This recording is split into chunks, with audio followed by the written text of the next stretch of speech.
Well, thank you all so much for making the time to join us here today. My name is Brian Finlay. I'm the president and CEO here at the Stimson Center. So IUU fishing is a $36 billion industry each year.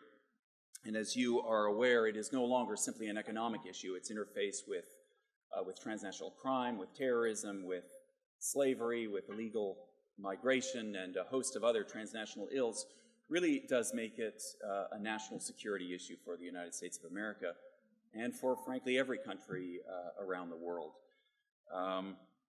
Many of you, I suspect, are new to Stimson. A very special welcome to you if you have not joined us here at Stimson in the past. I'm glad that this is your first experience, if that is the case, because this, I think, event really showcases what Stimson does best, which is bring disparate communities together to tackle complex challenges kind of between, at the seams of global issues, at the seams of interests, and really to try to break down those stovepipes that confound pragmatic action on these complex challenges. And that's what really the next 2 days is about. It is about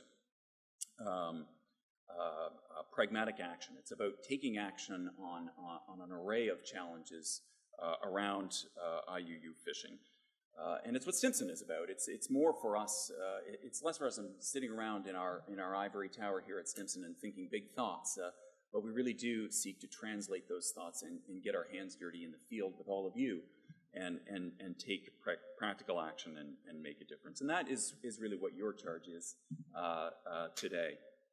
Very special welcome to Admiral Sharp. We're very glad, the director of NMIO, we're very glad to have you here, sir, and I know that you have gone out of your way on your aggressive travel schedule to be back in Washington, so very pleased and humbled to have you join us. We'll also be joined soon by Foreign Minister Munoz of Chile, Ambassador Macaya of Costa Rica as well. I mentioned, of course, we're proudly hosting this event with NMIO, but also with National Geographic and with the Wade Foundation. We're grateful to both of those organizations as well.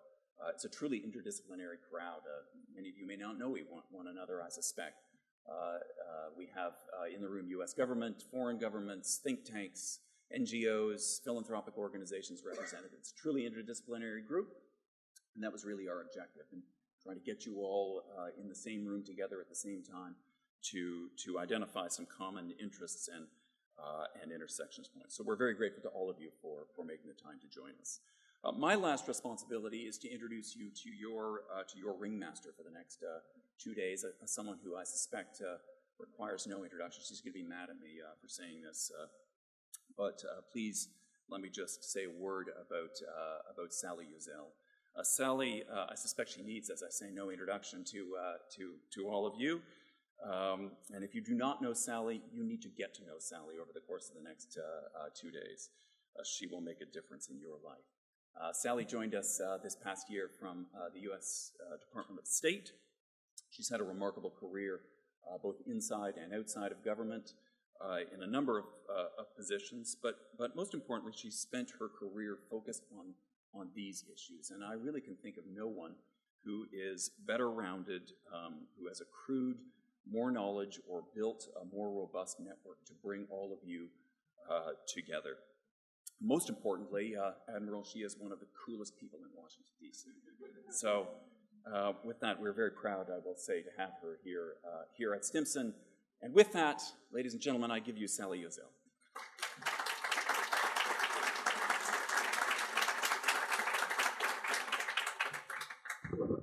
Ringleader, ringmaster, I don't know. And yeah, thank you, Brian, for those kind words. I tell you, I have enjoyed working here at Stimson. You know, I came in April, and it has been tremendous. I feel like, I mean, I've been the luckiest person in my career, and this is such another great place to be in what's been a really fun career. And working with all of you and getting to know more of you as our network expands, so thank you. So Brian has said most of it, so I don't need to go into any great detail about welcoming, except for to say that we really, really are pleased to have all of you here. And as Brian noted, government, NGO, industry, you know, a real across-the-board group of people. And what's so fascinating to me is you're all working on these issues together. And that was not so much the case years ago when we started working on these issues. So I want to just welcome all of you and welcome the National Maritime Intelligence Integration Office. That's what NMIO stands for, and National Geographic for this event today as we talk about illegal, unreported, and unregulated fishing, IUU, in marine protected areas, MPAs. Okay, so I have left the government, but clearly I've not been able to escape the acronyms, and we will try to minimize acronyms or at most explain them as the day goes on, today and tomorrow. And so, you know, from a national security perspective around the world, these issues have been highlighted, and they've really been highlighted in the context of surveillance, enforcement, prosecution, and eventually deterrence. And that is really what we are all about trying to figure out here at Stimson with many of you. As Brian noted, illegal fishing is estimated to be anywhere from $15 to $36 billion in revenue loss annually to honest fishers and fishing communities. Some say that there's nearly 20 to 50% of all global catch is from IUU. And that's a pretty big range on both of those figures. So not surprising, that's because it is an illicit network. It's a shadowy, you know, underbelly market of fish, and we just don't know exactly what those numbers are. And what does that say for our ability to manage fisheries and to really get a sense of what is going on in our ecosystem? So it is such a, yes, it's an economic security issue, it's a food security issue, it's an environmental security issue.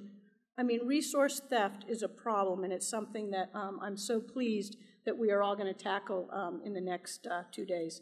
So with that, let me just say that when we were approached by NMIO to host this meeting, we couldn't have been more thrilled. I mean, we got together quickly and tried to figure out what would make the best meeting. You know, we know there's a lot of technology that's starting to come together for surveillance, but we really realized that enforcement is the giant nut to crack. How do we deal with enforcement? And so right away I thought, well, why don't we reach out to National Geographic and see if we can use their Pristine Seas program in marine protected areas to try to have some realistic case studies. And they jumped right in, said, yes, let's go work together on this. So that's how we ended up choosing 2 Pristine Seas MPAs in Chile and in Costa Rica, as well as their nearby ports.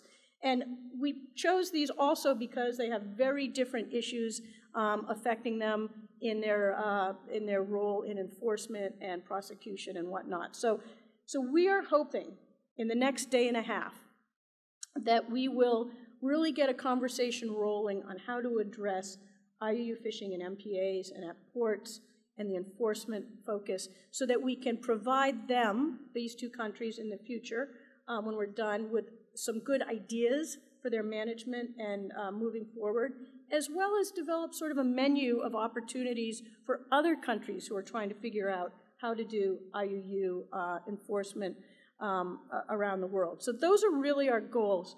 And to do it, we really are going to rely on all of you to really help us with your ideas. I mean, you're the smartest people. We have picked the cream of the crop, and as I look around, you're all here. So thank you for that.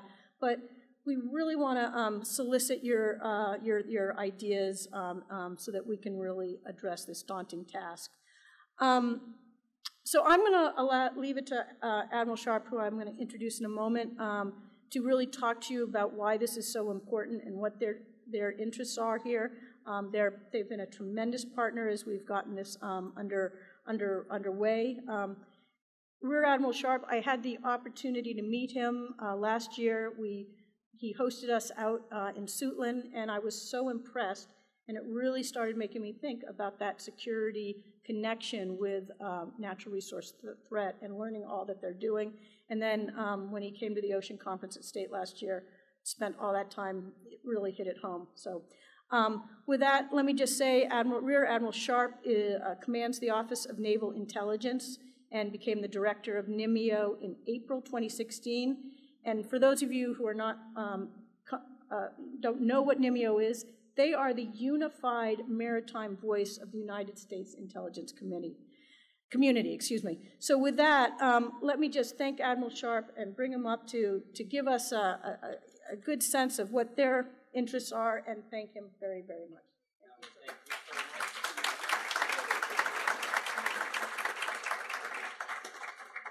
I could probably stand up on that stage and look a little taller. And very rarely, Sally, thank you for speaking before me, because I actually had to adjust the microphone up, and very rarely does that happen to me.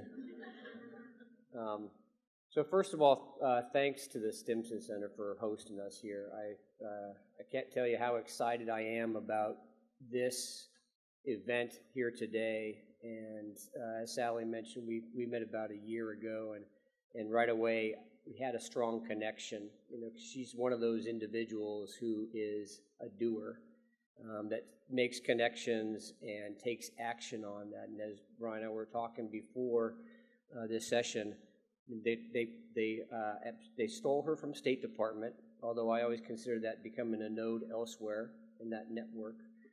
And she was attracted to this because Stimson has a reputation not for being a think tank, but for being a do tank, right? Not only talking about problems, but coming up with solutions and implementing those solutions. So my personal thanks to Sally for your efforts, and to Stimson for hosting us here.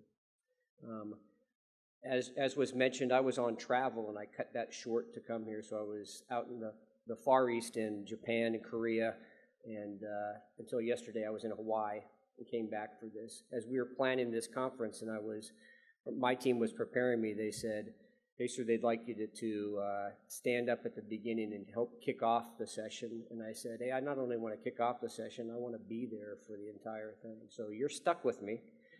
I cleared my schedule for the next couple of days because I am excited about this coming together. It was about a year ago that as NMIO, we were working with State Department and NOAA in preparations for our Oceans Conference, right, which is a great event, annual event. It's about to happen again, I think, out in Malta. And it brings together people who are really concerned about responsible use of the oceans. And at that conference, it was kicked off by State Department, the Secretary of State. The President came over and spoke. Leonardo Dicaprio was there and spoke, and he's passionate about responsible use of the ocean. And then a group I had never really been around stood up, and this was a group of philanthropists. And, philanthropists, foundations that dedicate enormous resources, to improve the world. And there was, I think, Packard Foundation was donating just huge amounts of money, and the Walton Foundation. I think between them they dedicated $1 billion over the next several years towards responsible use of the ocean. And then Ted Waite stood up from Waite Foundation, and he said some things that really struck a chord with me. He stood up and he said, "It's great that we're all here and getting after this problem." He said, "As philanthropists, we're very used to working with non-government organizations." He said, "But if we're going to be successful in making maritime protected areas actually protected, we're going to need to expand our aperture, and we're going to need to figure out how we work effectively with governments." So at the first break, I beelined towards Ted Waite, and I said, "Hey, sir, you don't know me, but I think we are kindred spirits." And if you know Ted Waite, he's not much taller than me and doesn't have hair, and he looked at me and thought I was making a joke. I said, no, let me explain further. I said, I introduced myself, and I told him that I was the director of the National Maritime Intelligence Integration Office, working for, at that time, Director Clapper, now Director Coates.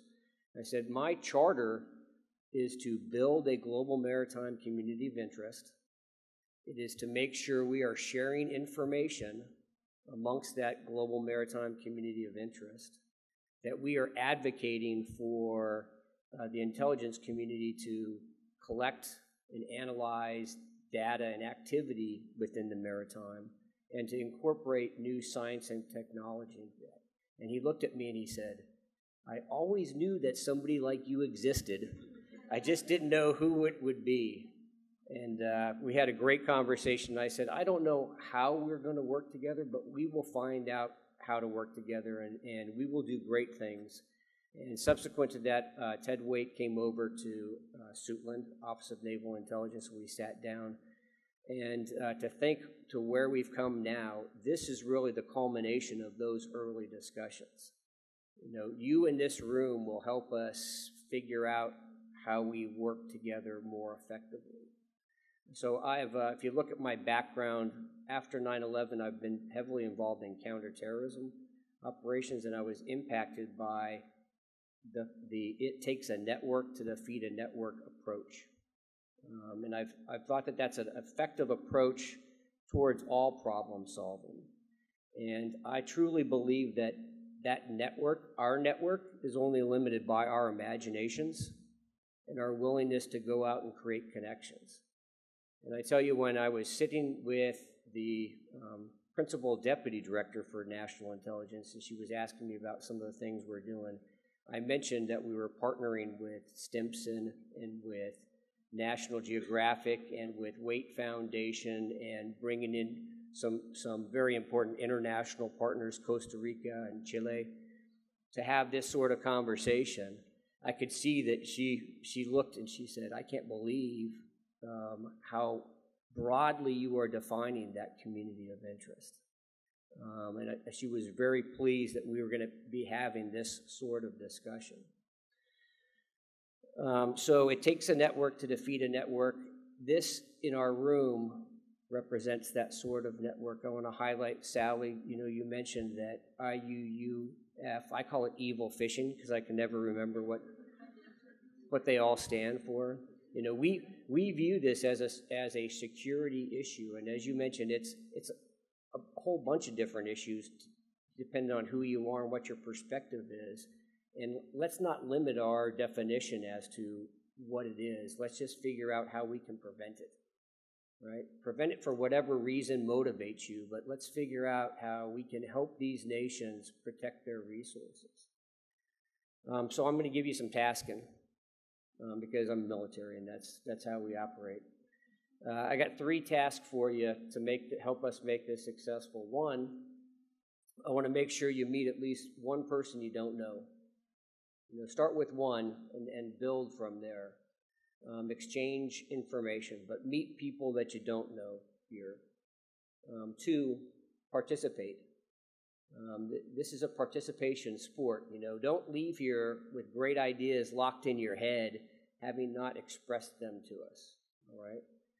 So meet somebody you don't know, participate, and then make a commitment when you leave here to maintain those connections. So when you go home Friday, having somebody's new business card, take the time to sit at the keyboard and write them a note and just make that connection, because we won't solve all the world's problems here today and tomorrow, but as we work together going into the future, we will do incredible things. And Sally mentioned that already we work in certain ways, but I guarantee you there's ways that we don't work together now that we could and we should in the future.